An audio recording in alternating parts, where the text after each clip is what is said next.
Welcome. Welcome to Real Human Voices. Reading really old books. Hello. I Hello, am everybody. Increase. I am Hair Bear, and we are Human Voices. Reading really old books. That's my tablet in the background. Happy Easter to everybody.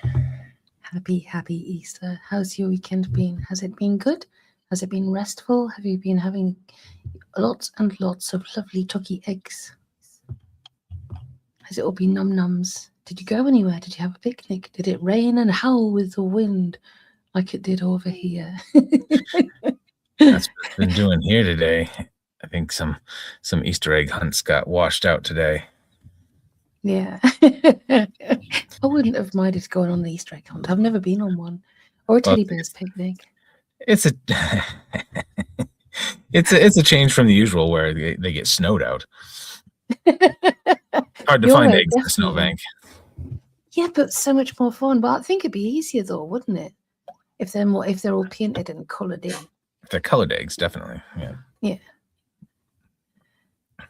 Do you know it was absolutely howling yesterday, Dee?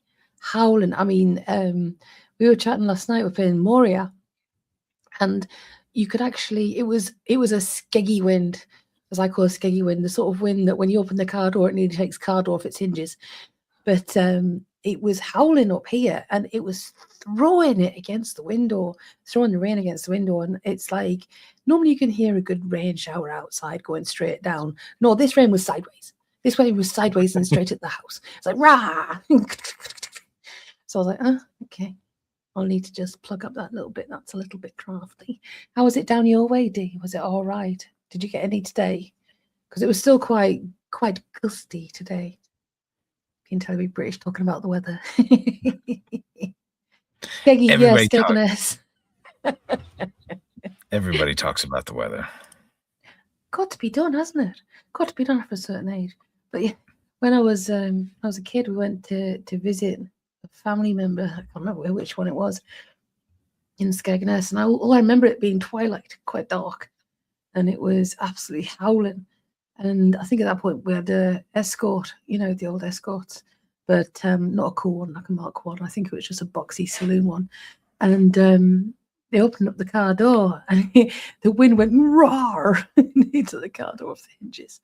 It was so funny. And I think you had to be there to appreciate it. To tell you what I did see like today that was really awesome.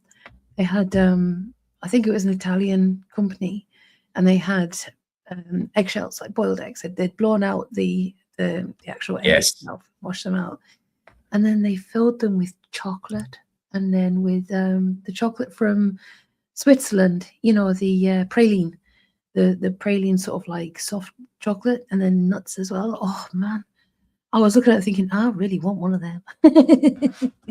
Very, very nice. We were thinking, as we were looking through books to read for tonight and plays to read and that sort of thing, we've seen Frankenstein, and there's a play adaptation of it, of the book itself, and we're thinking that might be good as a way to serialize Western Superman. Do you know, I can't ever hear Western Super. Like you say Western Superman, but if I reminded you about the bottom episode where they go to Western Superman, I cannot hear it any other way. Rick Mail's voice, anytime I hear Western Superman, I always think of Rick Mail without fail. Rick Mail without fail. So you had let's have a look, see. Just a little bit calm down there. That was nice. It's going to be quiet today, I think. I don't think there's going to be many people coming in. If we get sort of like 1:45 and there's not people in, I think it'd be a good idea to maybe just kind of maybe postpone it till next week, because we've got an awesome play to do though, Dee, if you wanted us to do it. It's I mean, people can still listen after the event, can't they? I mean, if they wanted to kind of like do it that way, I don't want to let anybody down. So even if they don't listen tonight, they can listen another time. And Dee's here as well, so it's worth doing the whole thing like usual, I think.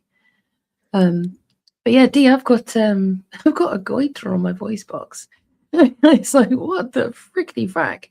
So that's basically what's been causing me the problems with my voice.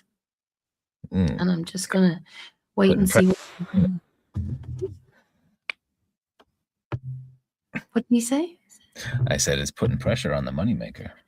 Yeah, it really is. That's not a good idea. No. Oh my goodness, we're behind. The last which? The last one laughing. We've not been keeping up with it. Not recently, no. Yeah, we have to catch up because I mean we watched what 3 episodes of the latest season. Yeah. Sorry about yesterday. I went to the hospital yesterday, so I was absolutely wiped out. I was Wiped with the WH, wiped out. Yeah, I was literally wiped out. It was a very, very, very busy day yesterday, and I was absolutely knackered. No, if you want to tell us spoilers, you crack on and tell us spoilers. You know, at some point we've got to get you on here as well. I think that'd be really good fun. You know, if you wanted to join in with the reads, or if you wanted to join in with the chatter and the banter, I think it would be great fun. Absolutely, having a collab would be fun. Absolutely. No. I had done the post originally for 8:30 yesterday, and I had all hopes of doing it, but I was just done in, absolutely done in, because I had to go all the way to Darlaw, and then of course you get there and you walk halfway to the hospital itself, from the casualty, from the casualty. I wasn't at casualty, but from the outpatients reception to the actual place I needed to go. It's like walking from, I don't know, London to Zimbabwe. Oh, stop. We go to everything. I can't do it at the moment.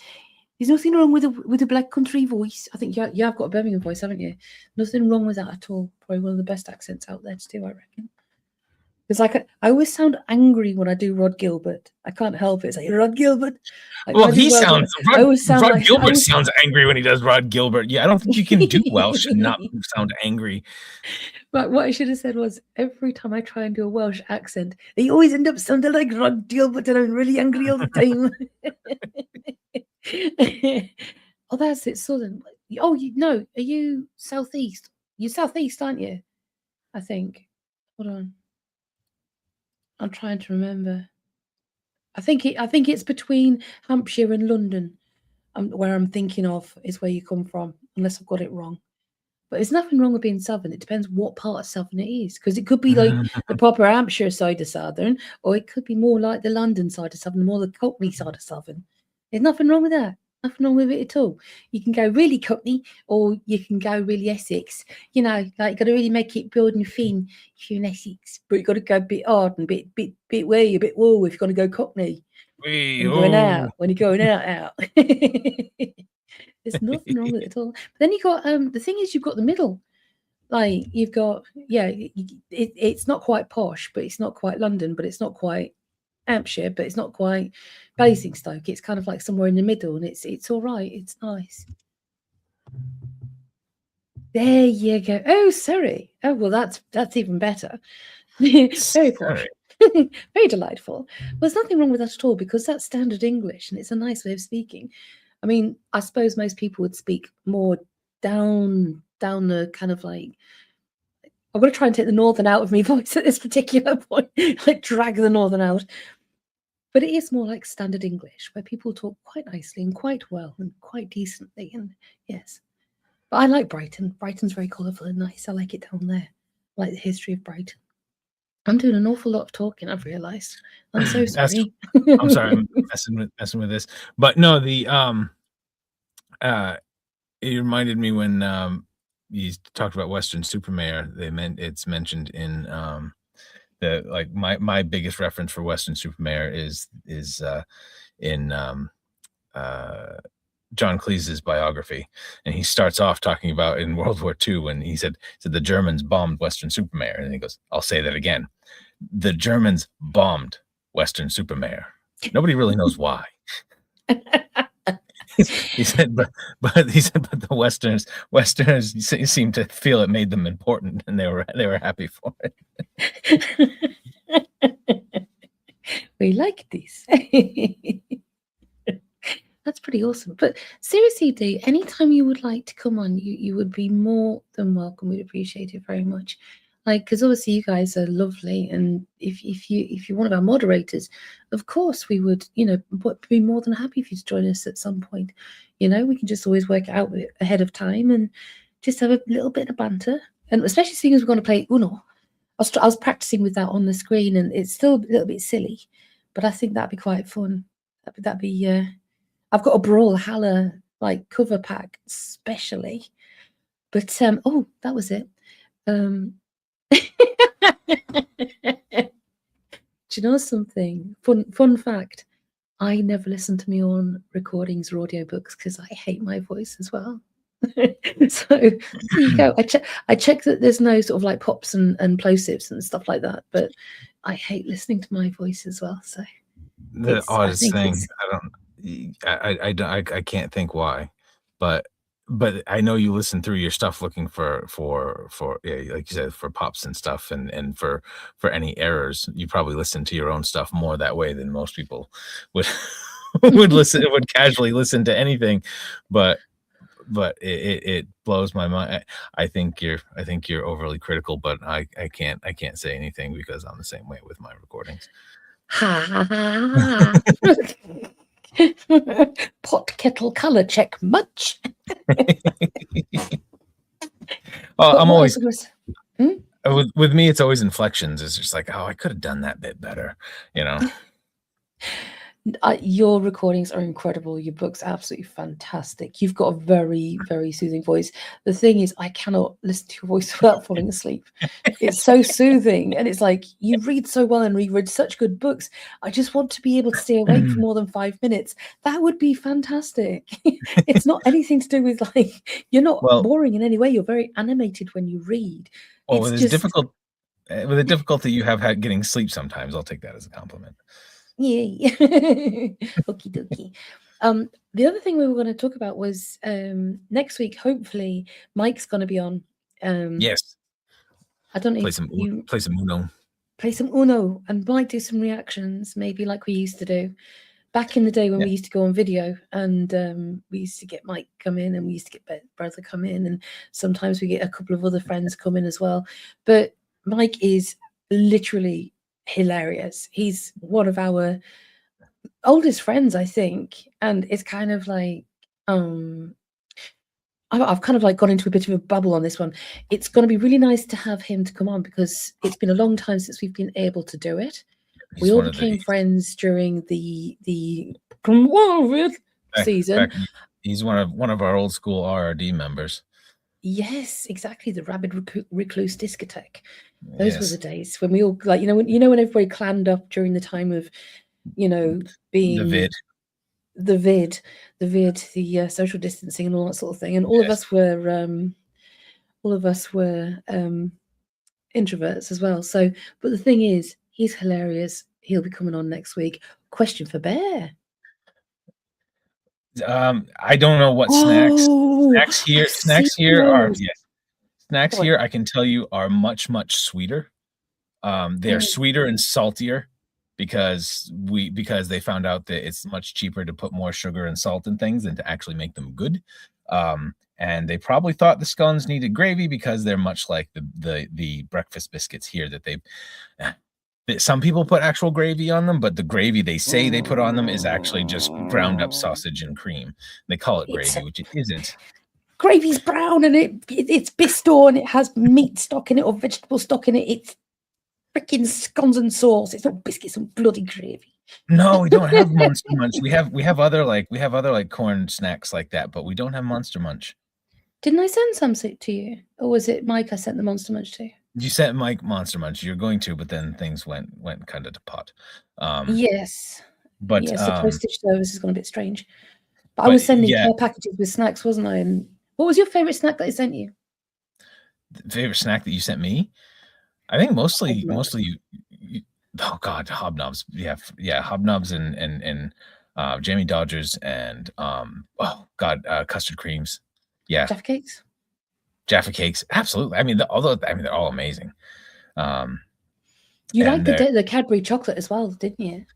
Absolutely, and it's different because even the stuff here that they say is imported it's still made for the U.S., so it's made with more sugar, and it's still better because most of the chocolate here isn't made with cream or milk. It's actually made with vegetable oil, so it tastes like soap. He got the dark chocolate digestives that you Dark did get chocolate. Why you would got the milk put chocolate hobnobs because we couldn't find the dark chocolate hobnobs. You got the dark chocolate digestives. You Yes. got the plain hobnobs as well, didn't you? Yes. Biscuits. You sent me a bunch of different types of McVitie's of all varieties. Bourbon creams. Yes. Oh God, the bourbon creams. Yes, and you sent me some. Liebkitchen as well around Christmas time. Bestest, and also there was the cinnamon ones, wasn't there? There was because like they were basically more the European, Scandinavian style bickies. Yes, and things. absolutely. So next in a couple of Christmases time, I'm going to Norway, dag nabbit, or I'm going to go to more of the Western Netherlands because there's another place I can go there. And I was talking to Kelly about it to go and have a nice like weekend away in the Netherlands, but not in the usual place because we're not that way inclined. Because it's the thing is everybody when they talk about Holland they talk about Amsterdam, but we're like no, I can't remember the name of it, but it begins with a B and it has an O in it, and I want to go there. But it's nice. Yes, the good version of the evil Oreo. Now you see the thing is I don't really like Oreos. Oreos are bad. They're very Moorish, I find. I can if I don't take like a couple Oreos out, if I sit down with the sleeve, I'm eating that sleeve. You know. Well, I like banana bread. That's my thing at the moment. And banana bread with cinnamon. I'll eat a whole loaf of banana bread too. Yeah. And if basically we can put anything in front of you and you'll eat it. If there's cream cheese to put on it, then forget about it. Yes. Sorry, excuse my cough. Right. Hasn't Amsterdam cleaned itself? Do you know something? Oh, the bourbon creams. Yeah. The bourbon creams are just absolutely awesome. Like I think sometimes it's the nice biscuits, the really the little ones which you can't dunk in anything because if they do they fall apart. I like them. But yes, cookies. I made lots of cookies. I'm making cookies. But let's have a look. See, make chocolate hobnobs. Yes, so we did that part. So bourbon creams. Yeah, Amsterdam actually it is really really nice there at the moment. But I have got family up in northern Netherlands in Liege, and so I just wanted to kind of like go somewhere different for the Christmas markets, but without going to the Christmas markets, if you know what I mean. Yeah, it's been about 10 years since I've been in Amsterdam, but actually tell a lie. Every time I fly to America, I go by Schiphol, the airport. So, but I have been learning Dutch for the last year and a half. Yeah, because I was learning Norwegian for a year and a half before that. I like learning languages. It's fun. Makes me happy. We like to do these things. Shall we have a read? Do you fancy having a read? We're having a read. It's 20 minutes. Yeah, I don't think anybody else is coming. So, you know, I feel really bad for Northman because we went here yesterday. I feel awful about that. I really do feel bad. I should have put a little post up like I normally would. I had no energy to do anything. But yes, we're going to try and do it more regularly. Idea where this went. I've got it on my screen. I've had it on there the whole time. I've been ready and organized. You've got. Yeah. Do you have the document to put the words up? No, you can't because it's a protected PDF from Project Gutenberg. You can copy. You can copy and paste. I could share my screen, I guess, because it's on my Kindle. Let's see if that will work. Let me just see if it will work.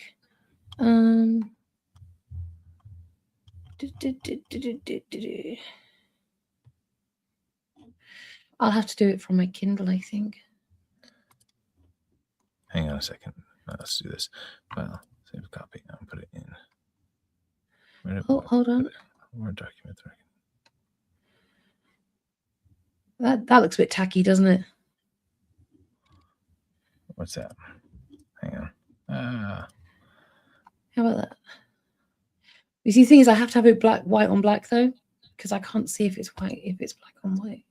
I think that's fine. That'll be all right. Yeah, is that okay? Is that all right? That's fine. That's fine by me. You see that all right, D? Are we allowed to do this? I think we are, because it's I mean, open. yeah, it's open. It's all open source, and I mean, you can copy and paste it and make a thing out of it. So it's all right. You know what we haven't been doing this whole time we've been chatting with D? We don't have the chat up on there. Goodness gracious! I need to move this as well. Should we move it deal? Or should we move it deal? Oh, it's a bit too tiny. Move it deal. You big one. That's it. Yeah, and then the chat can go on the right hand side. Exactly. So, yay! So what I'm going to do, I'm probably going to control it here. So I'm really sorry if you see a little mousy thing. Take it away, Mr. Bear Bill. If you want to do the introduction. Yeah, that's true. I think we'll leave the chat off this time because it's just us, isn't it? If people really want to see the chat, then they can actually just look underneath, can't they? So when they watch it. But the thing is about having this on the screen, you can't see these. Can't see that. That's true. We'll just do this. We don't need to have the whole thing on the screen, do we? Okay. We can do that then.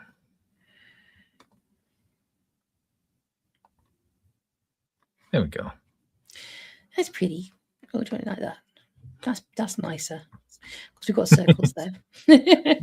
I'm such a pro, not.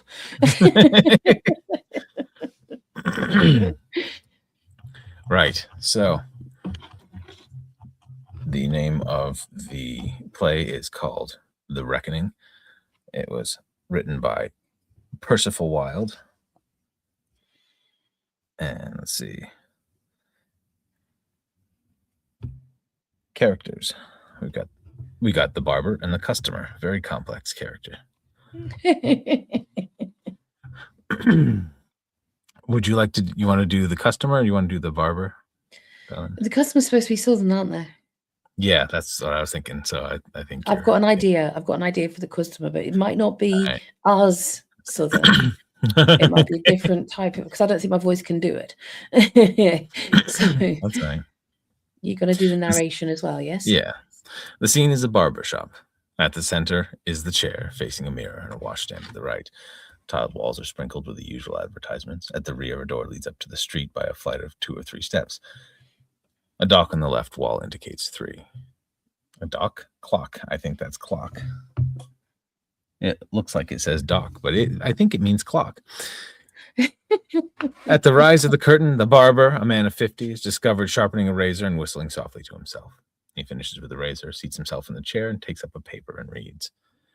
The door opens, and the customer, a flashily dressed individual of 45, enters the shop. The barber rises at once. Good afternoon, sir. That clock, right? Yes, sir. Western Union time, corrected every hour. My watch has run down. I've got just 5 minutes to spare. Can you shave me in that time?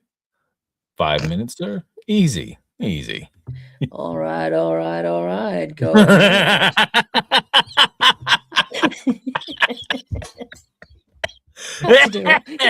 Nice. He takes off his hat and coat and moves towards a chair. Your collar also, sir. Fussy, aren't you? Well, sir, I try to do my work well. The customer takes off his tie and collar, putting his expensive scarf pin at the edge of his vest, which he does not remove. He's satisfied now. Yes, sir. Thank you, sir. In a hurry, sir? Yeah, got to attend a meeting at 3 a.m. Oh, 3:10. 3:10. 3:10. Oh, the auction upstairs. Yeah, you'll have to cut it pretty fine. Don't worry, sir. There's lots of time. From the country, sir? Yes, Southerner. I thought so. I'm from the country myself. What part? Oh, that would be difficult to say. You see, I've moved around so much that I'm neither a northerner nor a southerner or northerner even. I am just an American. I've lived in a little town near Savannah for a year. Did you now? Why, so did I. Yes, indeed. I used to see you quite frequently, though you never came into my shop. Then I went to Philadelphia. What year? Let me think. It was April, 12 years ago. April, 12 years ago. I went to Philadelphia the same month. I saw you there too, sir. He What are you sets the chair doing? down suddenly. I'm hurrying.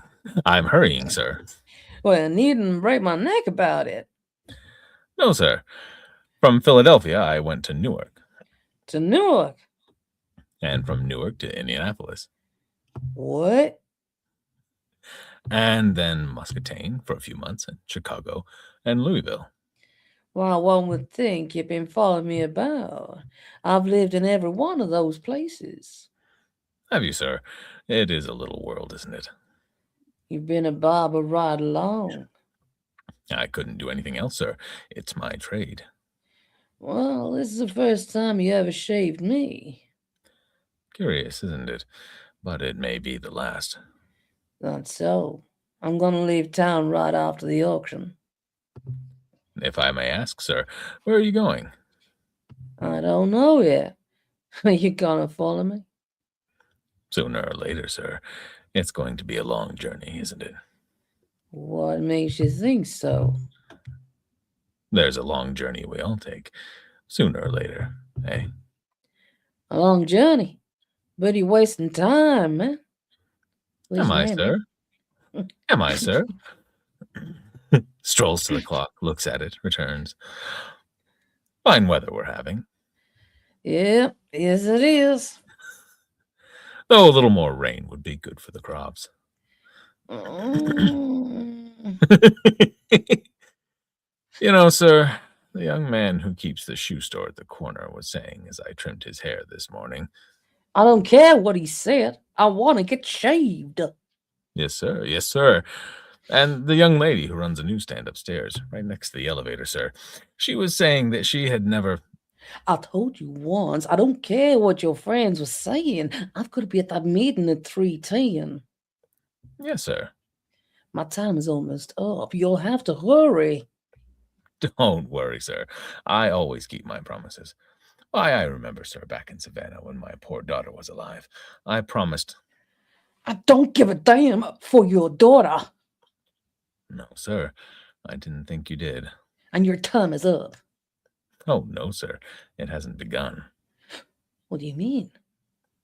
Don't do that again, sir. You don't know how near you came to cutting yourself.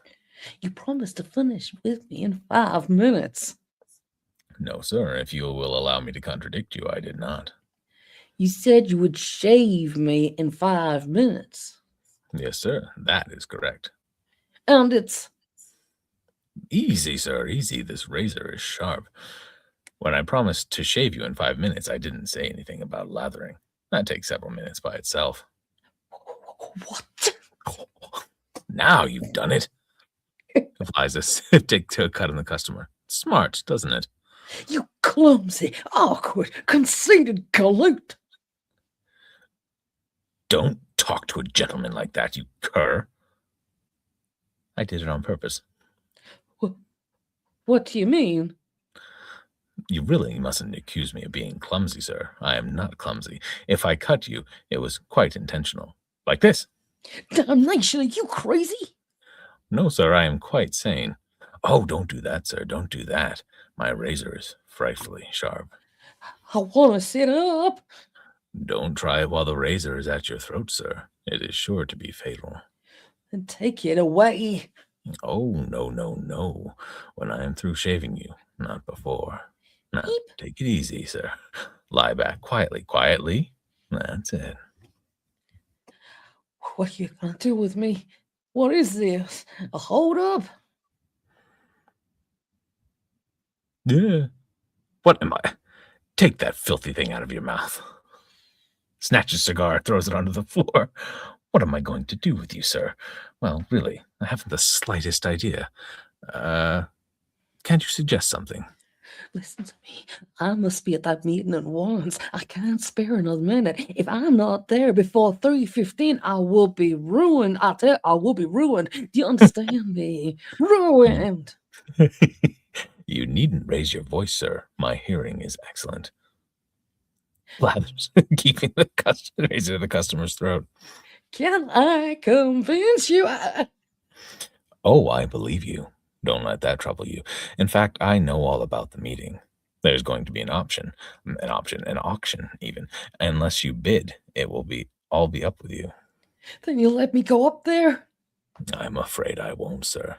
Well, but If I may use your own words, sir, I don't give a damn about your meeting. who the devil do you think? Oh, shut up. I'll give you $10 to let me go. Beg pardon, sir? This scarf pin, it's worth $500. I'll give I don't hear well on this side. Try the other. $1,000. I'll give you $1,000.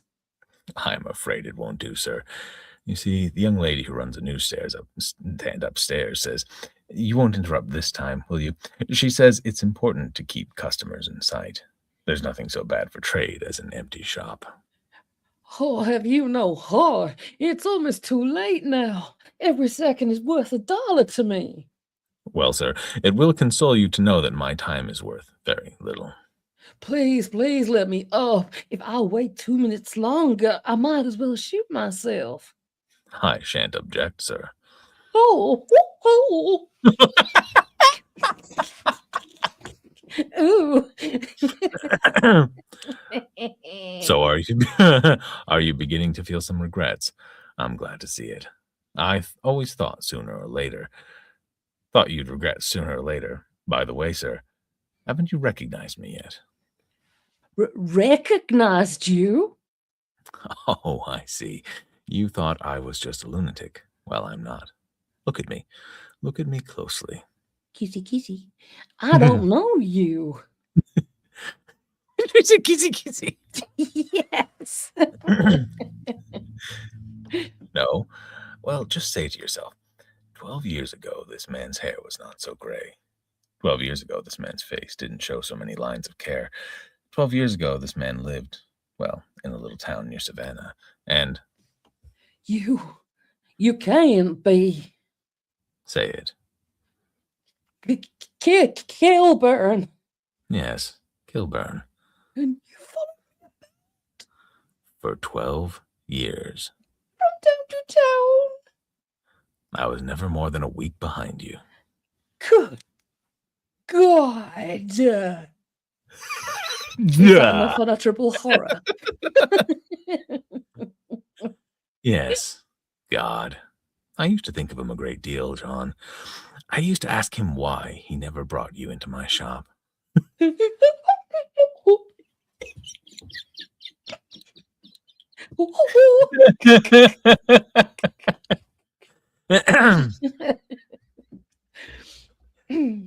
But he brought you here at last, John. He brought you here at last. For 12 mortal years, I've been hoping for this day. Once in Muscatine, you came in, but there was another man in the chair, and you wouldn't wait. Once in Louisville, you crossed my threshold, looked at your watch, and walked out again. But sooner or later, John, I knew you'd walk into my shop and sit down in my chair. The day has come. You and I, John, the two of us, have had a long account to settle, haven't we? I've been one of your creditors, too, and this is the reckoning, John. You're going to pay me in full, and you're going to pay me now. What are you gonna do? It's a hard question, John. I'd be justified in cutting your throat, wouldn't I? It would be murder.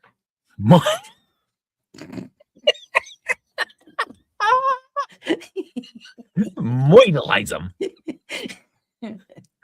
It's an ugly word, isn't it? Murder in the first degree. Oh, of course. They get you as sure as fate. I wouldn't run away. But Gilbert, think of what you're doing. I've been thinking about it for 12 years, John. I'm on my back like a little beetle, helpless. You'd run if I let you up.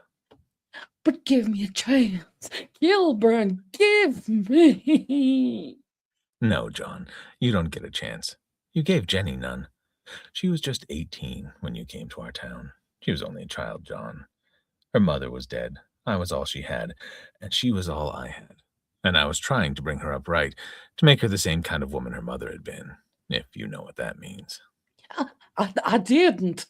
Don't tell me what you did and what you didn't. She loved you and trusted you.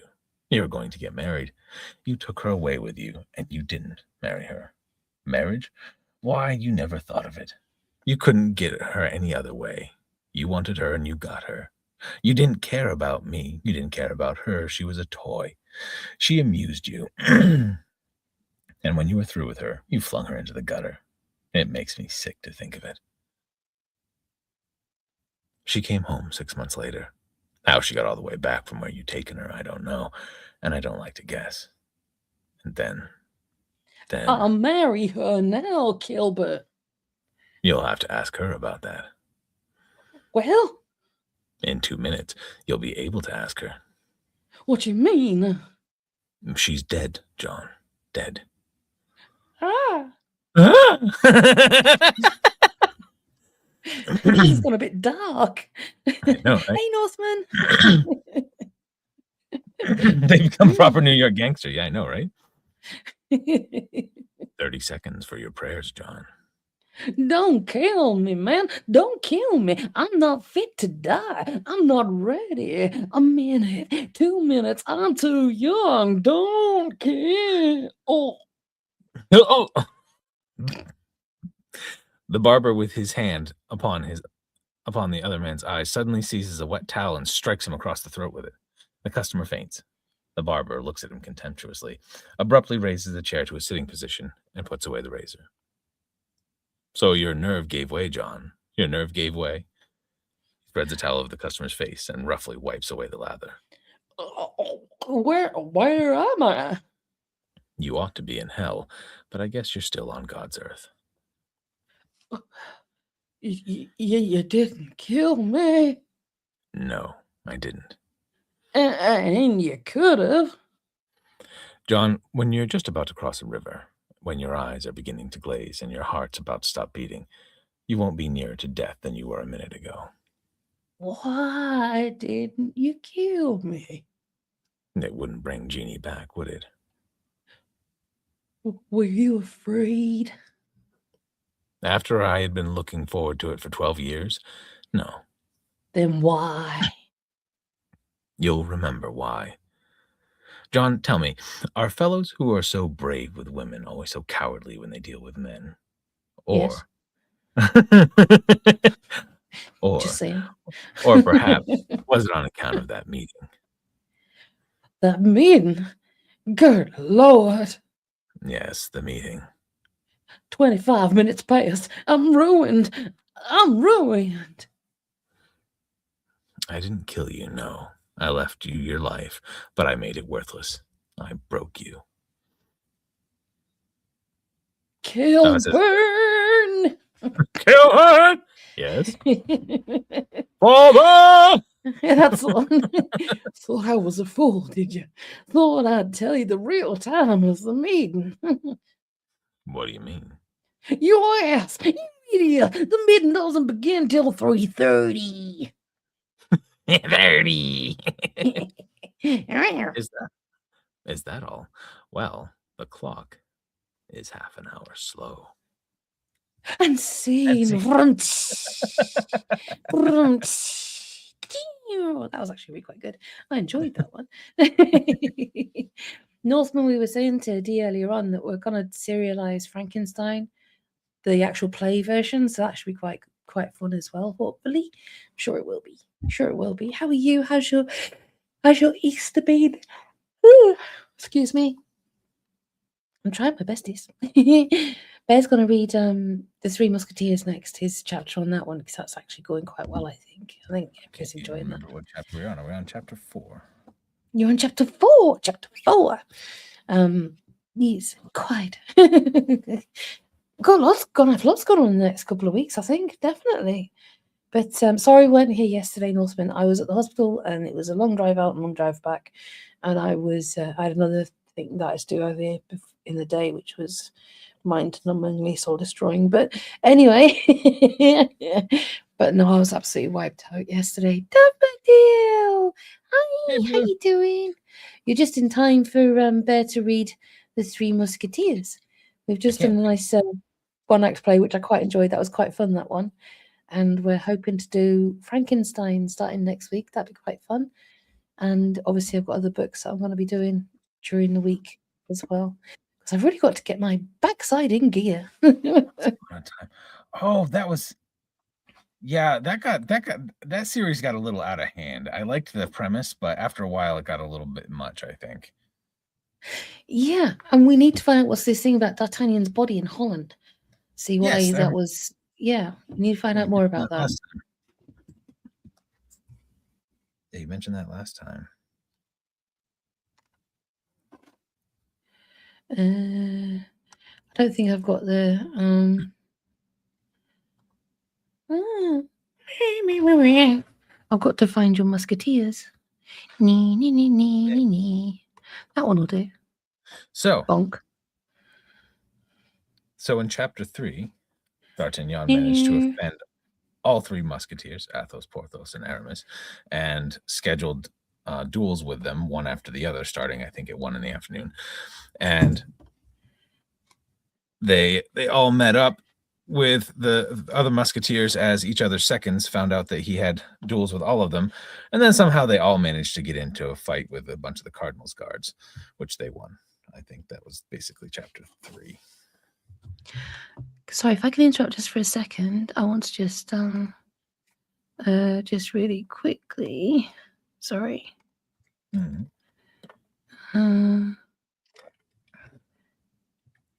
Crikey.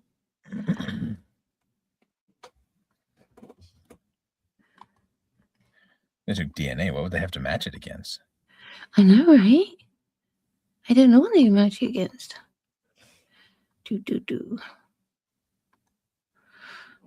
I was going to show you the thing from. I don't think I can share it with you. The BBC Musketeer D'Artagnan's remains believed found under. I'll put the article in the chat, and then obviously if people want to have a little look, see at that. And there's a little bit. Yeah, this is fantastic. But what would they have had to compare his DNA with? I'm sure they could have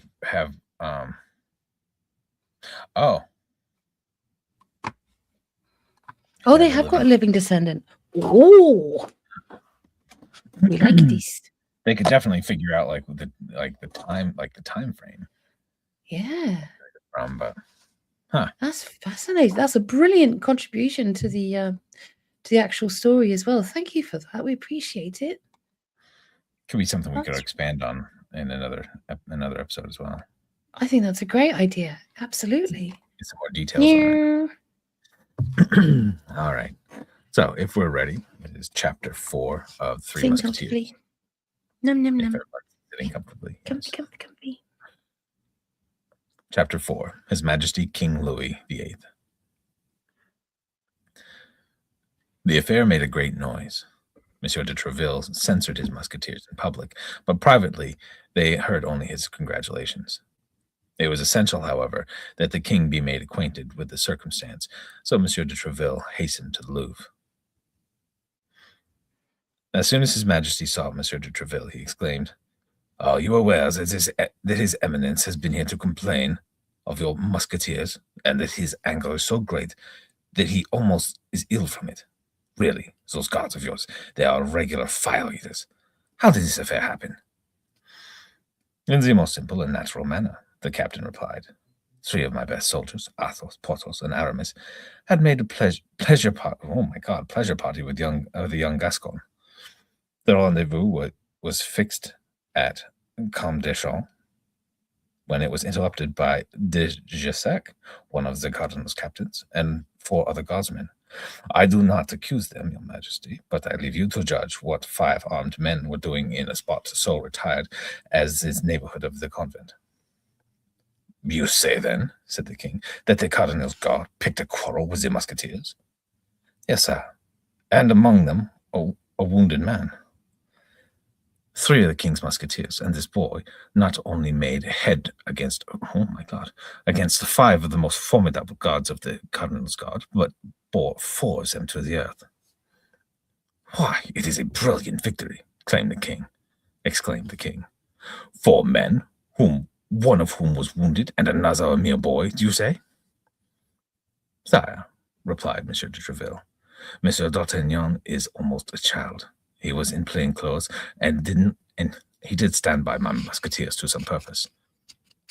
In him, your majesty, has the valiant champion who gave Jassac that terrific sword thrust, which has so enraged the cardinal.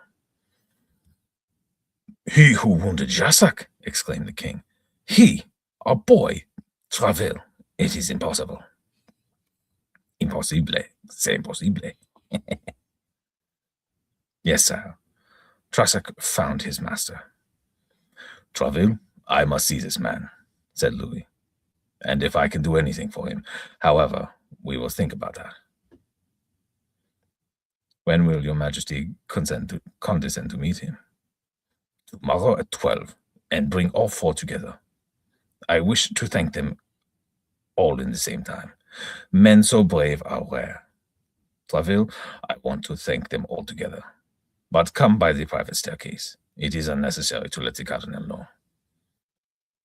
The same evening, the 3 musketeers learned of the honor intended for them.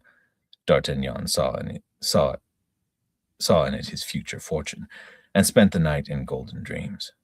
By 8 in the morning, he was with Athos, whom he found dressed and ready to go out. As they were not to see the king until 12 o'clock, the 3 musketeers met at a tennis court near Luxembourg to play. That got an image of just 4 musketeers just playing tennis on a tennis court. It made me chuckle. They met at a tennis court near Luxembourg to play a match, inviting D'Artagnan to go with him.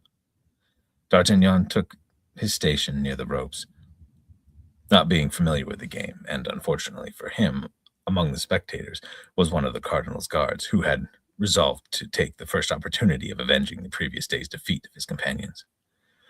It is no wonder, he said loudly, that this young man stands outside the court. He is doubtless a recruit and afraid of the balls.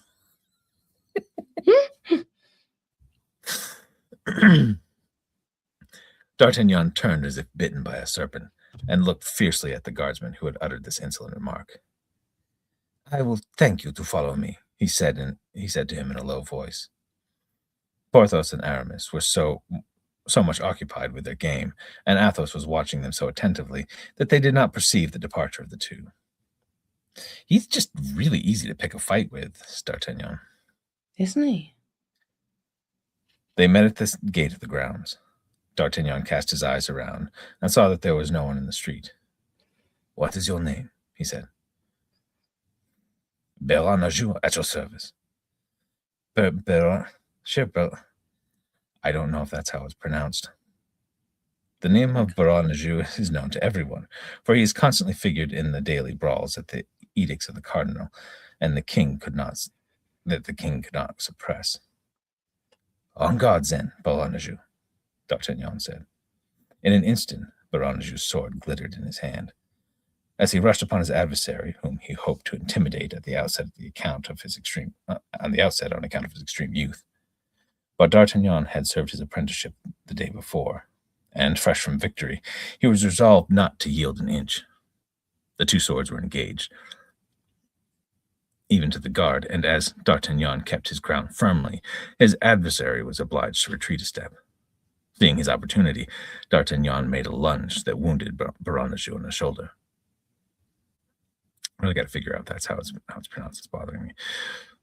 Then pressed upon him closer, and might have dispatched him by a second thrust, had not the noise of their encounter reached the tennis court, from which now rushed, sword in hand, 2 of Baron Ajou's friends, who fell upon D'Artagnan. Athos, Porthos, and Aramis also rushed up and forced these two to fall. At that instant, Baron Ajou fell, and a shout went up. Help! Musketeers! It was a common cry, for it was known that the musketeers hated the cardinal, and they were beloved for the very hatred that they bore his eminence.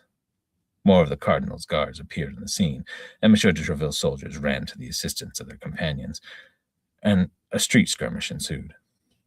In the midst of it, M. de Treville appeared, very much excited. Quick, to the Louvre, he said, without losing a moment. We must endeavor to see the king before he is informed of this by the cardinal. So Monsieur de Treville, accompanied by the Three Musketeers and D'Artagnan, hastened to the Louvre. But to the great surprise of their captain, they were informed that the king had gone to hunt in the forest of Saint Germain. That's rude. There was nothing to do but return to Monsieur de Treville's hotel, realizing that the news of the affair must have reached the ears of the king, and he had broken his appointment with them. That was fast. That was a very short chapter. Oh no, that's not the short of the chat. I would say it was fast. It was fast that he'd already found out about it and decided to just ghost them. That was mean. He's antisocial. I do must took them from historical record, but Athos and Porthos were very exaggerating the story. Yes, indeed. The original, it was claimed tennis courts at Hampton Court. They were indoors, and apparently the rules were a bit different. Yeah, it's like Queensberry rules for boxing. There was a lawn tennis and indoor tennis. They had different rules. Sorry, I like watching Wimbledon back in the day. They had wooden tennis rackets as well, like tennis bats, more like than rackets. But yeah. I just picture him playing with like rackets just lashed to the ends of their swords and whack, whack, whack, whack, whack. That would have been so funny, little bit. Like that's probably where lacrosse came from. Whack. But there's still actually, right? There's still actually a couple more pages. That wasn't the end of the chapter. Oh, sorry. I said that was, and that's all right. I said that was quick. It seemed like he found out about it awful quick to just be like, yeah, well, screw those guys. Anyways. Indeed. Well, you carry on. I'm so sorry. That's so okay. bad. At about 6 o'clock, Monsieur de Treville announced his intention of going again to the Louvre. Having obtained admission by the private staircase, he waited, but the king had not yet returned. At last, after a long wait, the doors were thrown open and His Majesty was announced. Louis VIII appeared, followed by his attendants. He was attired in his hunting dress, covered with dust, had on high riding boots, and held a riding whip. At first glance, it could be seen that the king was in a violent rage. He looked a moment at de Treville, and then, muttering to himself, entered his own apartment. Monsieur de Treville followed, boldly entering the royal cabinet, and found that His Majesty was indeed in a bad humor. He was seated in an armchair, striking his boot with the handle of his whip. "Is it thus that you discharge your office, sir?" he demanded of de Treville. "Was it for this that I made you the captain of the guards, that you should attack a man and excite the whole neighborhood? No doubt you are come to me to tell you you have committed the assassins to safe custody, to inform me that justice has been satisfied." "Sire," said Monsieur de Treville with the utmost composure, "I am come on the contrary to demand justice." "Against whom?" said the king. "Do you mean to say that your Three Musketeers and your Gascon recruit did not rush like madmen on poor Baron Anjou, and so ill-treat him that he is probably dying? Can you deny these accusations?" "If I were to produce a witness who has talked at the bedside of Baron Anjou for this matter, would you absolve my Musketeers of the blame?" de Treville asked. "And at what hour tomorrow may I come again?" "As early as you like," said the king. "At 7 o'clock, if you like. But woe be to you if your Musketeers are in the wrong." Monsieur de Treville slept little that night. He had told the Musketeers and D'Artagnan to be with him at 6:30 in the morning, and he took them with him without telling them anything. He left them at the foot of the staircase. If the king remained angry with them, they were to go away without being seen, and if His Majesty consented to receive them, they would be within call. He had interviewed, in the meantime, the leader of the Cardinal's Guards, Monsieur de la... Jesus. I'm not even trying that one. The captain of the Cardinal's Guards, sure. Spell it for me? Like, was it de la Fleur? De la... Tremou? How do you spell it? Tremo. No, Tremouille. Tremoille. Tremoille. Tremoille. Tremoille or Tremoille. I'll say Sure. anytime it's MOI, it's moi. Tremoille. Yeah. Tremoille. Okay. Wow. Wow. Wow. Carry on. The captain of the Cardinal's Guards, a just man, if a hard man. Monsieur de la Tremoille had interviewed Baronajou, who was so wounded that he did not attempt to conceal the truth that he had been the aggressor in the trouble. And Monsieur de la Tremoille had promised to see that this disposition reached the king. This had happened. Hardly had Monsieur de Treville and his men reached the Louvre when the door of the king's cabinet opened, and Louis himself appeared. "It is well, Treville," he said. Where are the musketeers?" "They are below, sire, and with your permission I will ask them up." Yes, said the king. And as the three musketeers approached, bowing, D'Artagnan following behind, he spoke to them. "Come, my brave fellows," said the king. "I must scold you. 7 of his Eminence's guards, regularly doubled up by you in 2 days. It is too many, gentlemen. As is right, the governor will have to renew his regiment." Then he looked at D'Artagnan in surprise. "What, do you mean to tell me it was this youth, a mere boy, Monsieur de Treville, a mere boy, who has given a terrible wound to Jussac?" "And those 2 magnificent sword thrusts to the rowdy Baronajou," said Monsieur de Treville. "He will tell you of the affair." D'Artagnan told the king all the circumstances of the adventure. How, not being able to sleep from the expectation of seeing his majesty, he had gone to his friend's house 3 hours before the hour of his audience. How they all went to the tennis court, and how Baronajou had taunted him with the accusation of cowardice. "It is exactly so," said the king. "Yes, it is exactly as it was told to me from the lips of the unfortunate Baronajou. But this is insufficient, gentlemen. Do you understand?" "This is sufficient. Okay, sure." Then he turned to de Treville. "You have no such situation vacant in the guards. But why not place this young Gascon in your brother-in-law's company on probation?" To the 3 musketeers, he said, "May I rely on your devotion, gentlemen?" "Oh, sire," they all cried all 3 at once.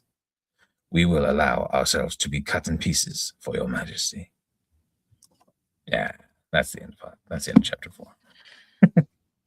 In my life, in 2 pieces. This is my life. They say they Cut my life in 2 pieces. 2 pieces. My life is short. What? Well read, sir. Well read.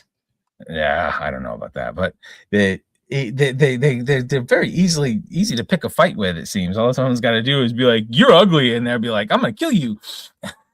Yeah, thwap with the glove. Disrespected. Am I? I don't know. I don't think I'm doing him much justice, but You're doing great. I think you're doing wonderfully. You really are doing well. I will have my honor restored. That sounded more like restored. Restored. That's another one we could have done if it wasn't so long. Would be Don Quixote. I think that would be so funny. Don Quixote. That would be fun. That would be very much fun if it wasn't so long. Yes. It's an incredibly long book to do. But as always, we'll have suggestions. We've looked at Pygmalion. I think definitely Bear always laughs and he's like, "You would be absolutely Eliza." I'm like, "Yeah, well, come on, that's just too easy." To do what? You know. Eliza. Eliza. My fair lady. Pygmalion is my fair lady. Oh God, yeah. Oh my God, yeah. I would. Yeah, you'd play Eliza to the hilt. Absolutely. Absolutely. Ow! But nobody can do it like Sophia ended. Was Sophia Loren, wasn't it? Ow! Ow! Yeah, I think it was. She did the best job. I mean, the actors who did it in the actual film, the one that was out in the 1950s, 1960s, that was the best, I reckon. That was absolutely brilliant. So good. Classic. So, coming up, we've got Brightonomicon, finishing on Myth Conception, and Mary Poppins. Now, that's what I'm intending to do. You can do Mary Poppins. Mary Poppins, yeah, I've started Mary Poppins. Nice. Yeah, I've already done 1 chapter of Mary Poppins. So that's for the day-to-day ones. And then for the lives, we're going to hopefully do Frankenstein. And we're going to do, obviously, keep on with your series as well, because it's absolutely brilliant. And next week, as I said, hopefully we're going to have Mike on, which will be amazing because he's our great friend from back in the days of the vid, back in the deep dark days of the vid, and he literally, I'm so excited for him to come on, because he's like, when the three of us get together, there's something happens. I don't know what it is, but it happens, and it's hilarious every time. No, it's always good. Yeah, exactly, D. Just so picture what's Camille's friend's name? Cicely. No, not Oh no, her, not her main. Elsie. Elsie, yeah. So Elsie. I would imagine if Ink was gonna do My Fair Lady, she'd do like Elsie, but like times 5. Oh my god. Like proper really cockney, like really loud. Like making sure it's really loud and it spits right in your face. Yeah. Yes, our friend Mike, the Baptist trucker, he was a friend of ours from back in the vid days of Rabid Recluse discotheque. So he plans on joining us when he's able to, and we're gonna hang out and play Uno. It's gonna be so much fun, and we might do some reactions as well, like we used to do. Probably not That'd on be video because awesome. it takes a bit of. I can make some reactions for you guys to react to, and see how you do, because it's always funny, embarrassing Mike to no end. It just makes me die. We could even pull up if we're gonna do reactions. I mean, we could even pull up, and because we have more people to do so, like either of us could find some just like silly Reddit stories or something like that. So one of us is reading it and we've read it before, but we get the reactions from the other two, you know? Absolutely. I don't see any reason why not. There's lots of stuff we can do that we did back in the day, to be perfectly honest. Exactly. Because we were doing it years ago. I mean, if you see the lives, I've got a playlist of all the lives, and basically how it used to be. Yeah, Bear has 2 on his channel as well. And we used to have a great time. We used to have a good time. There was some imbibing of grown-up pop in sometimes. And there were some rants and raves here and there, but generally it was very convivial and very nice and fun. So yeah, it was good times, very good times. Oh my goodness, nice. did you? Do you know, I've seen Hamlet advertised. I want to have a look into that, but Hamlet, oh, that must have been amazing. Which theatre did you go to? Was it just kind of like a quite a small one, or was it a big like West End one? Probably. It could have been at the Sage. Maybe that's the Sage in Newcastle's pretty spanking. It's got an amazing audio stage, really fantastic audio stage. Is it a Sage? Well, it's big. It's a big glossy slug on the side of the town. Oh, we are in honoured company. Oh my goodness gracious! How was it? So you saw it. Did you enjoy it? But it was amazing. I'm gonna have to Googlies it and see who's playing in it, and be nosy and see who's acted it. Unless you want to tell us. Dim. Right, the Royal. Yeah, that was just something. That's my favorite James Bond film. It's the only one I like, actually. Which one? Casino Royale. It's the only one I like, and purely because of the fight scene at the end. I don't even remember the fight scene at the end. Oh, it was chaos. It had cowboys and Indians and everything. So, yeah, who's in it? I want to see who's in it. I love that. Oh, the RSA are doing it. Wow, that must have been amazing. Claudius was less good. The Royal Shakespeare, like the Royal Shakespeare Authority. No, Royal Shakespeare. They're the ones that they're the ones that act out of the globe, and they are the best actors you can get. They're amazing. Claudia says, "Let's good." Oh no, if it's the RSC, if it's the Royal Shakespeare Company, absolutely, it's got my props on that all day long. I think they're Fame's overrated. I'd prefer to watch somebody good. Yes, exactly. You don't need to have the most famous name in the world as long as you're good in the play. And I think with the RSC, what's good about them is they have accrued a group of people who work wonderfully together. They work really well together. It's just outstanding. I saw one the other day that was an audio book? I tell you what it was. It was the crime series that I've been reviewing on Goodreads. That's actually got actors from the Royal Shakespeare Company on the audiobooks. And I've read, I've listened to Dr. Crippen, and I've listened to the trial of Mickey and Loeb, which was a game changer in the 30s. Right. No, I don't like Shakespeare either, and I want to redo Shakespeare, not in the way that it was done, like with other ones. My Virgin Juliet fell for balcony to squash Romeo. Nice. We liked it. We like. I was I was trying to redo a classic and earlier on, and I used AI to try and kind of redo the Cyclops, which is obviously quite old. The one by Euripides. It's the sort of like the oldest play still going that was written. And it ended up being one about a washed-up influencer party promoter in the late 50s wearing a stained Ibiza 2014 linen shirt. We might read that at some point still. I don't think we'll read the original Euripides Cyclops. I think the version that was created was quite fun. It looked fun. It looked fun. You can always hate Shakespeare with a passion. I'm sorry, I do. The only ones I like are Antony and Cleopatra, and Macbeth. Well, Antony and Cleopatra purely because of the snake scene. Macbeth because of Out Damn Spot, and Midsummer Night's Dream because it's funny.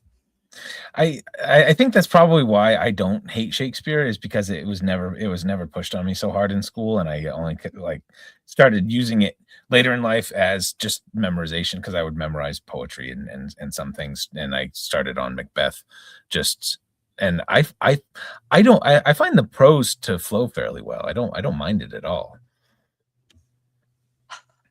Well, you're Americans, you can't help it. Well, that's it. Unfortunately, in our schools, it is pushed on you a lot. Exactly. It wasn't pushed on me. It wasn't pushed on me real hard in school. So it's not. It didn't spoil me. No, I think that was the problem. But the thing is, Chaucer was pushed on me at school, and I freaking love the Canterbury Tales. Yeah. Actually, I really would like to do a version of the Canterbury Tales. I think I'd like to rewrite it for a modern day. I think that would be great fun to do. Yes, in Blackadder. Well, Blackadder was freaking perfection. Chef's kiss. The funny thing is, out of all that I did of Macbeth, the only part that actually sticks in my head is the Lady Macbeth soliloquy in the beginning, where she's washing her hands. No, that's towards the end. No, in the beginning, the come you spirits that tend on mortal thoughts. That's the only God, part. Yes, you can recite it as well. Go on, calling you out. Come on now. 3, 2, 1, go. Come, you spirits that tend on mortal thoughts. Unsex me here and fill me from the crown to the toe top full of direst cruelty. Come to my woman's breasts and take my milk for gall, you murdering ministers, wherever in your sightless substances you watch on nature's mischief. Fuck. Language, Timothy. I'm sorry, but I freaking love Orwell. I can't even. I think because I know the history of Animal Farm inside out, back to front, and sideways, and I've read it on here, obviously, as you know. And sorry, but Bear, so I'm going to stop for a minute. Bear, that was awesome. I can tell with Bear, he can literally, you can just give him anything, and he will be able to recite it. It's outstanding. It takes a long time for me to be able to commit something to memory to the point where I can recall it. It takes a lot of work. I think you do really well. If it's in there, I just need like a brief reminder. Like that one, there's a link somewhere that I'm missing on that one. Since you wait on there's a line there I'm missing that links the rest of it up, but I can't remember. The mnemonic, isn't it?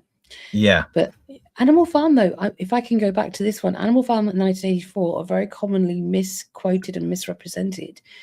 If you look at the actual era and the reasoning and what the message was actually trying to convey, Animal Farm was a lot different.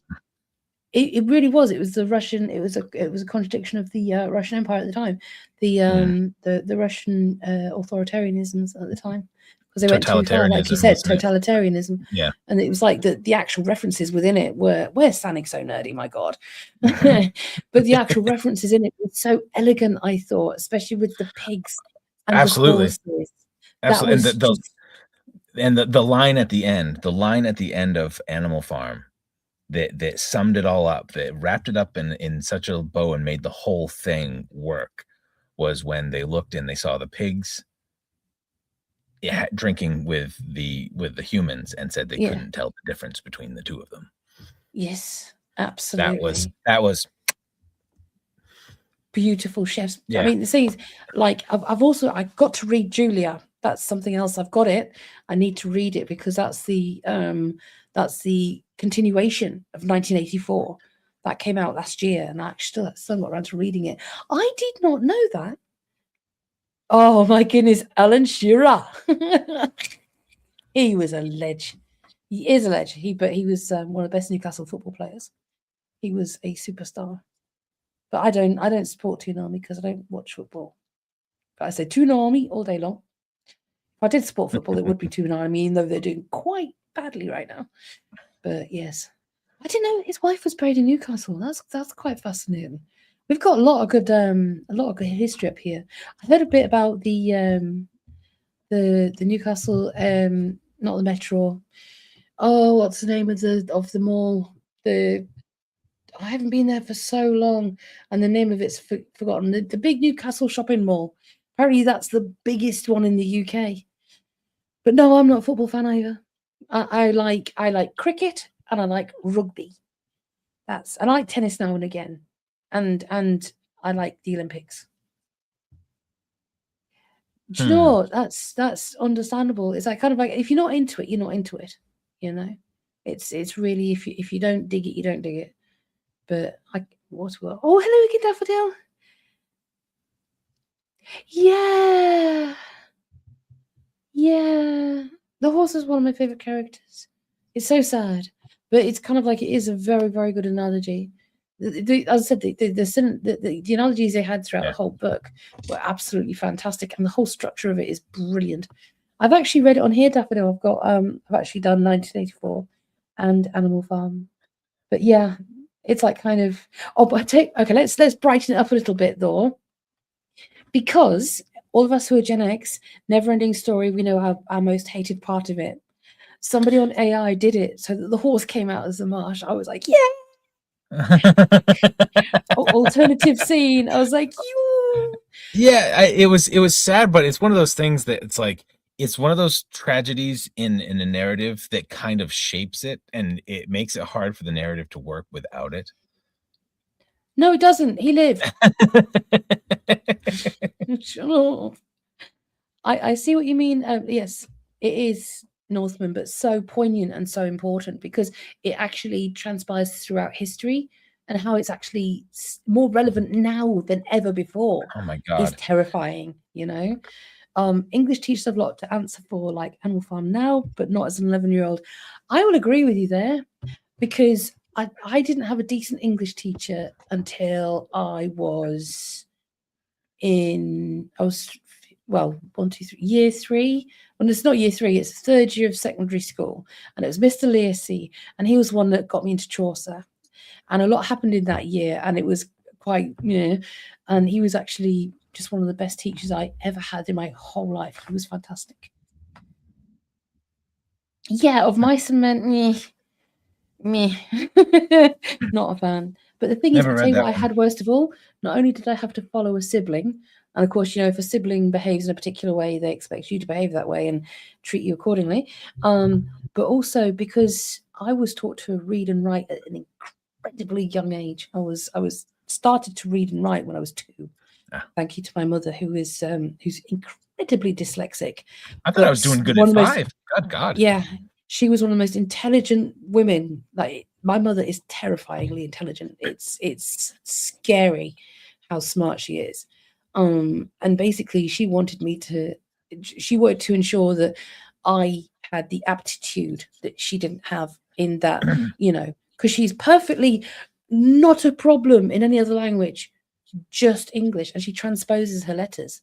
So it's the Georgian language. English is not logical. If you look at like the kanji, if you look at Hangul, kanji, or any of the Southeast Asian languages, it makes sense. They're a pictorial one. They visualize. They create an image of what they're actually talking about. Whereas the Georgian language, those little kind of games that you've got where basically you only read the first and last syllable. No. or you just read the middle syllable. Yes, started Hangul's to read it phonetic, too. isn't it? It's phonetic, but also it's visual. It's pictorial. Yeah, it's pictorial. But it's still it's similar in Georgian, isn't it? That it's kind of like this shape makes this sound. Yes. You know. And when children learn to speak, they can learn to read. You know, it's kind of like it goes hand in hand. It's synonymous. Absolutely. I don't even remember who taught me to read. I never remember learning to read. I just always remember being able to read. And I taught my brother and sister to read when they were like 5 or 6 years old. Exactly. That's a good age to learn to read. There's still kids now that are 12 and 13 that are not reading. And it's a shame. It's a real shame, but that's at the core of why we do what we do here. Because we're like opening up lots of different books, but also like not normal, that's the wrong word to use, but like traditional books that people enjoy to read, or that they're not accessible in other ways, that we can kind of like bring them to them so they can listen to it. You know, some people read along as well. Some people follow along with what we read out. Yes. Oh, yeah. Exactly, Dee. Yes, I think I've got a theory on dyslexia. And that is basically we're constantly evolving. And the way that language is written is actually basic and doesn't make sense. Now, I think people with dyslexia, they see things differently and process things differently. And it's one of those things where it's actually a more evolved mind, because it's not restrained by the basic structure of the Georgian language. It actually sees things a lot more spatially and visually. So it's actually, I think people, like you said, people with dyslexia are significantly more intelligent because their brain has gone forward to more of visualizing, and they're not visualizing in the same way that you would if you haven't got dyslexia, you know? I know what I'm trying to say, but I'm not, you know. It's funny. It's funny the way, because I mean, terrifyingly intelligent is a term that I would definitely ascribe to you. But to give people an idea of Ink's mom. So Ink told me that it was the 60s that she. It was like the late 60s and late 60s. Well, late 60s. But I don't generally want to kind of go into like my. Oh no, but the fact is, her mom traveled on her own basically the length or breadth of China in the 60s, which is that in and of, you don't think about that as like somebody traveling the length of a country. It's people don't understand how bad it was there at that particular time. Exactly. I had a customer once who was she was an older lady from China, and I was talking with her about Ink and her mom, and I told her that, and and she looked at me and she said she traveled from Anshan to Hong Kong on her own in the 60s. She paused a moment and said, "She must be a remarkable woman." She is incredible. She is, and she's yeah. So yeah. Sorry, I'm just like, man, there's not really much more I can say. But the thing is, like as I said, the reason she was teaching me to read and write at such a young age, and I'm not saying I was proficient at 2. I'm saying that literally that's when I started to learn to read and write. You know. Yeah. And I remember, I had a wooden jigsaw of all the counties of England that I would put together. I had a dictionary that I would read diligently. I had these picture cards that were probably the size of a small paperback, and you had like words that you would put on them, and I'd lay them all out, and then I'd put all the words on them, you know. And it was I had just basically I didn't really have much in the way of toys and things, but I had always had pencils and paper, and I had my first fountain pen when I was 7. Yeah, I'm still impressed with that. Right? Okay. From the ages of 2 on, I mean, kids' minds are little sponges. So anything you can get them to understand at that point, I mean, without like being just by presenting it to them and continually presenting it to them until they absorb it, there's really no limit. No limit at all. Let's have a look at the chat, because I find this very fascinating. So yes, we're all of the agreement, like, and I'm glad of it now, because my mother used to get so bullied, you know, because of like her dyslexia, you know. And as an adult, we're talking here, and it's just disgusting how people do it, because like you said, people with dyslexia they have a more evolved mind, and they are the most intelligent people, not just like in the sense of what they know and what they can do, but how they can see things. You know, because like it's how they can like process information. It's absolutely brilliant. But yeah, chemistry teaching, and again, chemistry itself is a very visual science, because not only do you have what you're working with in the practical sense, but when you're actually communicating it, you've actually got diagrams that you communicate with for the structures of all the chemicals and all the kind of compounds and that sort of thing, and that you put together. I love chemistry. Strange, I mean, Ham loves it too, and physics definitely. Sorry. Yeah, I love when people are starting to go crazy about big pharma and all that, where they people ask them if they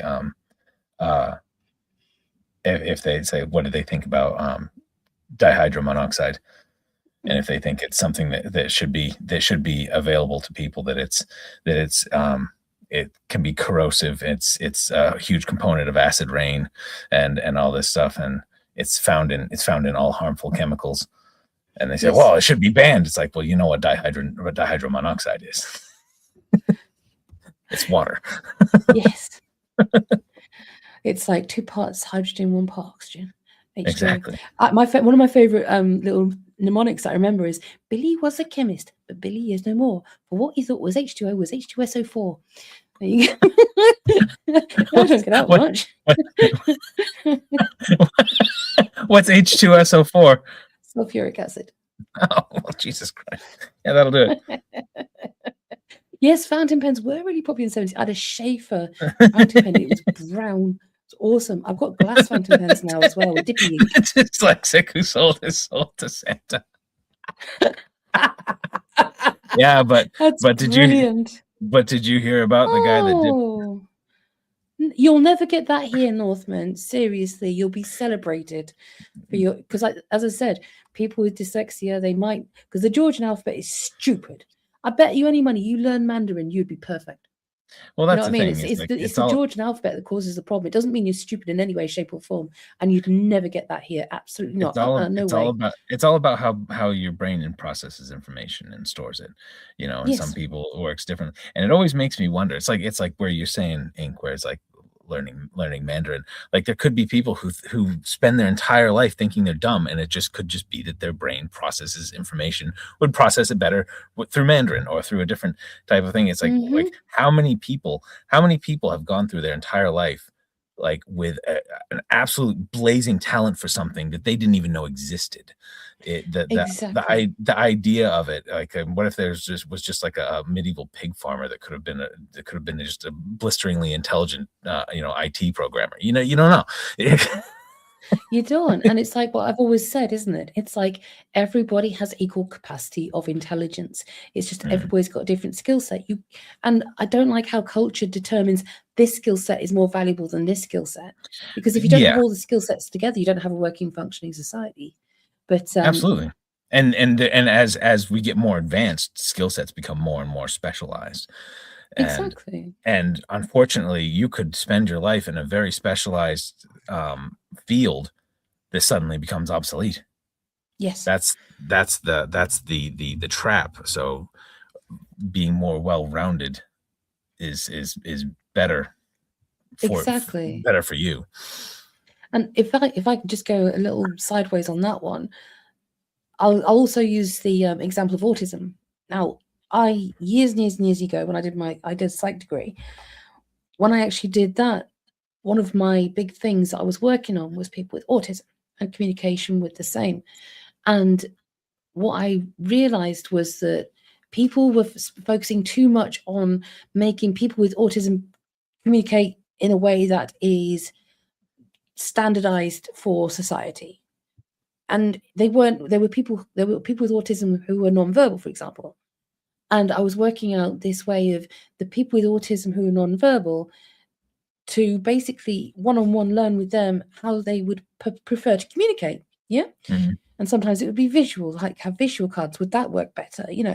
And this lad literally a couple of years ago came out, and I'm so glad he did.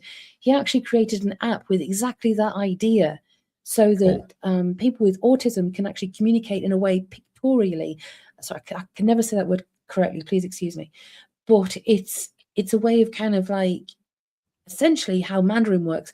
Mandarin actually works as concepts when you're speaking in the language. It's not really sort of like this word is this, and this, that, and the other. But the same would actually work with people with autism as well. But of course, everybody's an individual. Everybody's different. Everybody communicates a different way. But that actually is something I find is very poignant as well, because we are all individuals. We all have different skill sets and different abilities. But the most important thing is respecting everybody the same, their contribution to society. Meow. There you go. See? Was it Mark Twain? He said, everyone is a genius, but if you judge a fish on its ability to climb a tree, it'll spend its life believing it's a fool. So exactly. And there you go as well. You see, like the spectrum is so broad. That's something else as well, because you have autistic savants who can draw the horse's head with the most absolutely perfect detail, or a skyline of London and all of the houses and the buildings absolutely immaculately, and then you've got people who are not so high functioning, who are at the other level. But then again, I feel that although the spectrum is an effective method of categorizing and enabling treatment, I feel that sometimes it does demean, and I don't think you can truly quantify autism or Asperger's, or where people are on the spectrum, especially seeing as there's a lot more of neurodivergence. It's a constantly evolving science at this point, isn't it? And it's we're understanding it as a society more and more. But I mean, if I just give you a quick context and I'll let you carry on.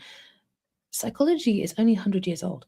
Yeah, it's a very, very young science, and the size of the human brain and the activities and the agency of the human brain is infinitesimal. Plus, you put into that every individual person has autonomy and agency and individual experiences. So you look at the amount of networks you've got in that one, it's huge, and there's such a rich source of information to research. To narrow that down, you can't always map it out. You can't always do sort of like cognitive networks, for example.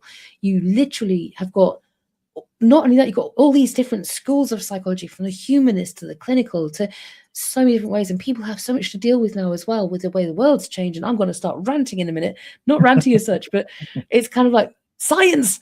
I've got to just take it down, because when I start talking about science, I start just babbling on and on and on, and I'm so sorry. But the thing is, with psychology, it is a very young science with an immense amount of capacity to research. There's so many different things it can do. I mean, you look back at some of the people that are famous for some of the, I mean, you can't tell me that people like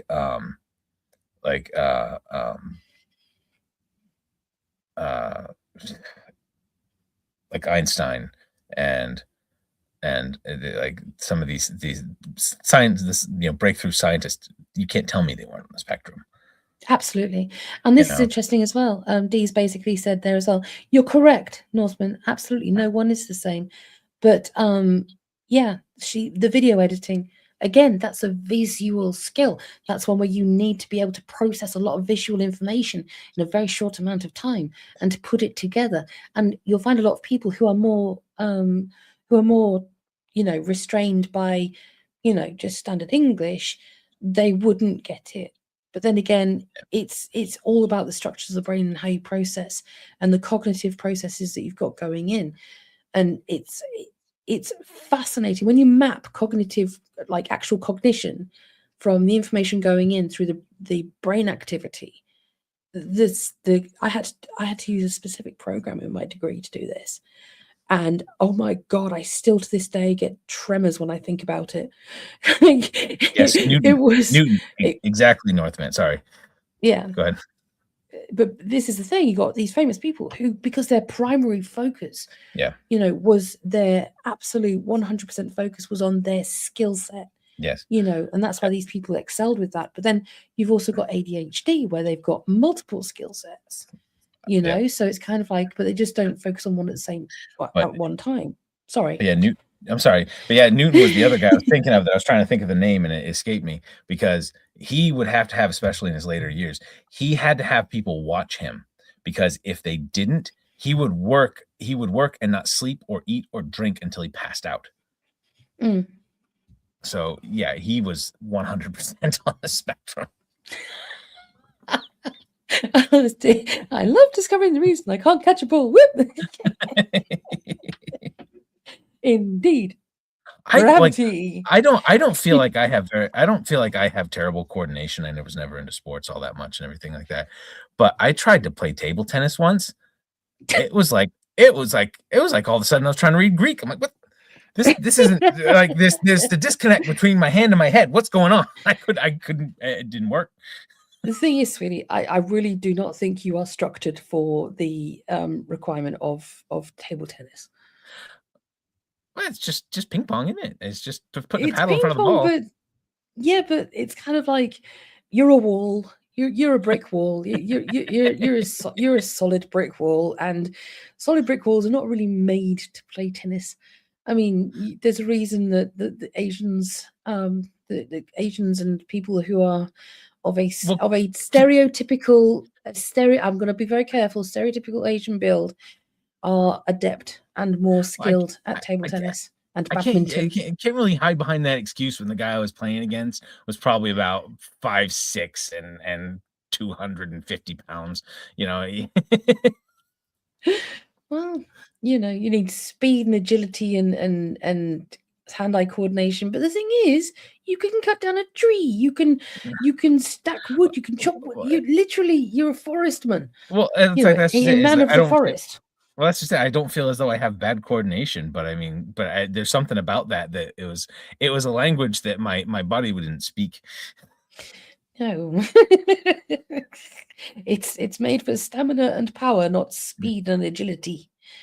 But actually, no, speed as well. It's like kind of, I guess, when you're running, it's like, and when you're doing the what's it called? What's that running? The muddy fudder, the one that you did. I did the rugged maniac. Rugged maniac. But I mean that, and even then, and even I haven't had as in-depth studies as you have either. But I mean, I did martial arts for a number of years, Yeah, but then again, that's another focus. You've done an awful lot. You've got a very wide range of skills and sets, and mine's very narrow in that sense. I am okay. Yes, I am. Seriously, that man can chop wood. He just goes bong, bong, bong, the whole pile of freaking kindling. It's great, fantastic. That was like one of the things I did just for fun as a kid, is just split wood. Yeah, that's what I remember. Like when it was snowing, and I was over there the first time, and you were just like, I'm just gonna go and like chop some wood. Bonk, bonk, bonk, bonk. Wall full of wood. Okay. It was scarily quick. I don't know. Well, I guess it's coming to 10 o'clock. We've done a good yes. Monty Python reference. Wendy's and a bra. It's like a bra. I'm so sorry. The way they did that, it was just the over-Americanization of the accent. It was undies under bra. Didn't they say suspendies? I thought they said suspendies. They talked about the could be suspenders under bra. Well, with the with your over your way, suspendies are for stockings. Stockings, yeah. Or for socks. Men's like knee suspenders that look ridiculous. Honestly, what man wears suspenders for his socks? Exactly. I always thought that was so weird. It's like if you've got pants that go down to your friggin' shoes, what the hell do you need to hold your socks up for? Exactly. It's like, get some gaffer tape if you're that worried. Stick them up. There you go. Sorted. Right. But we've done a lot of chatting tonight, I think. We have. Sorry about that. Much apologies. But as I said, next week, if we don't do Frankenstein, like an episode of Frankenstein, we'll do a play, and Bear will do his Three Musketeers, because that's quite fantastic. And hopefully we'll have some control over to what goes on with my voice. Yeah. Oh, thank you, Blue. Yeah, we do enjoy it. It is good fun. But as I said, we will keep reading really old books. But as I said, we might do an if you see it come up as an Uno episode, that's just because we're like Mike will be on and we'll be doing so like Uno and chatting and doing reactions like we used to do with the old videos, the old lives back in the day. Way back when in the day.